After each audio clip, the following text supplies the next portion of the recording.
Shalom Bapak Ibu, kita akan merenungkan firman Tuhan. Mari kita berdoa. Bapa di sorga, terima kasih kembali kami akan merenungkan firman-Mu. Mohon hikmat dan pengertian Roh Kudus supaya kami memahami dan menjadi pelaku firman-Mu. Dalam nama Tuhan Yesus, amin. Bapak Ibu, firman Tuhan kita terambil di dalam Mazmur 51 ayatnya yang ke-7. Bersihkanlah aku daripada dosaku dengan hisop, maka aku menjadi tahir. Basuhlah aku, maka aku menjadi lebih putih dari salju. Itulah firman Tuhan yang menjadi dasar renungan kita pada hari ini.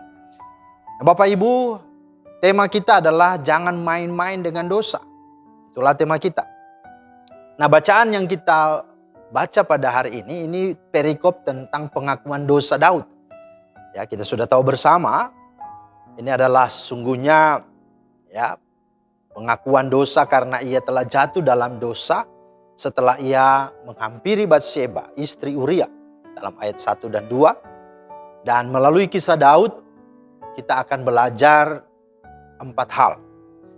Yang pertama adalah bahwa meskipun seseorang telah ditebus dan dibenarkan oleh Tuhan, namun kenyataannya hidup orang tersebut tidak secara otomatis dan instan jadi sempurna.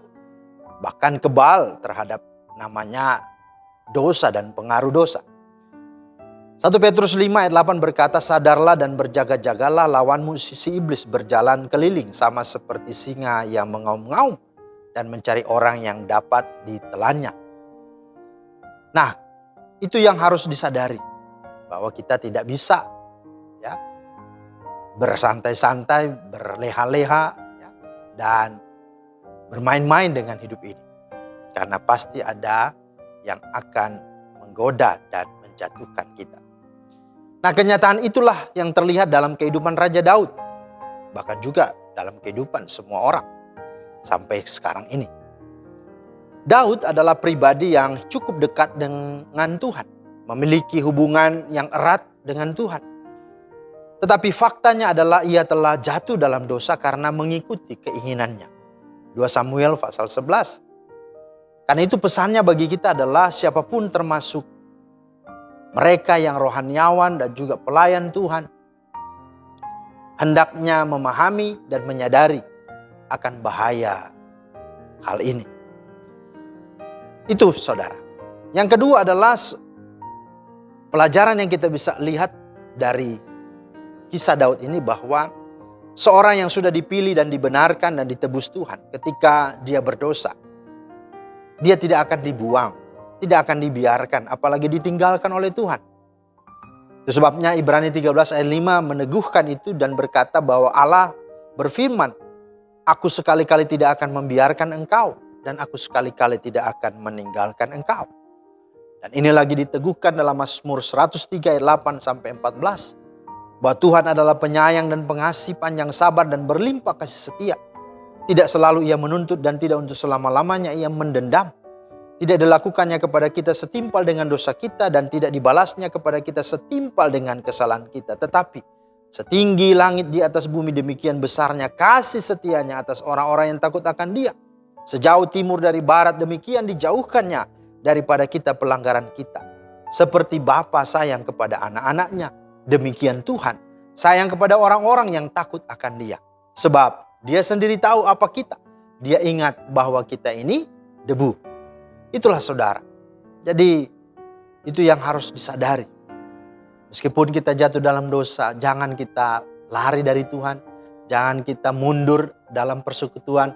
Jangan kita lebih mengikuti akan kata dan suara hati daripada si iblis, si jahat, yang berkata, tidak usah lagi engkau memohon pengampunan Tuhan. Engkau sudah tidak layak. Tidak usah lagi engkau melayani. Tidak usah lagi engkau beribadah. Tidak usah lagi engkau datang pada Tuhan.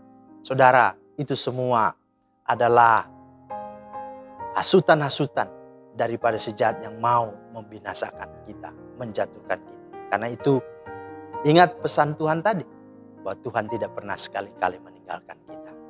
Dia mau menerima kita dan Dia mau supaya kita sungguh-sungguh melakukan hal yang ketiga.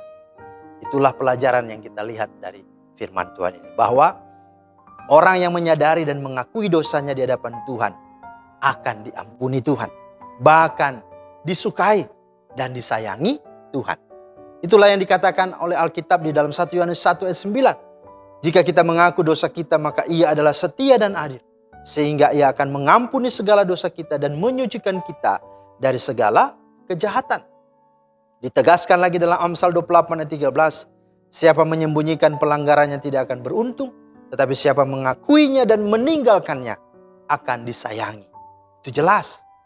Nah, saudara, mari jangan pernah kita lupakan akan panggilan Tuhan ini. Mari kita datang, mari kita mengakuinya dan menyerahkan hidup kita.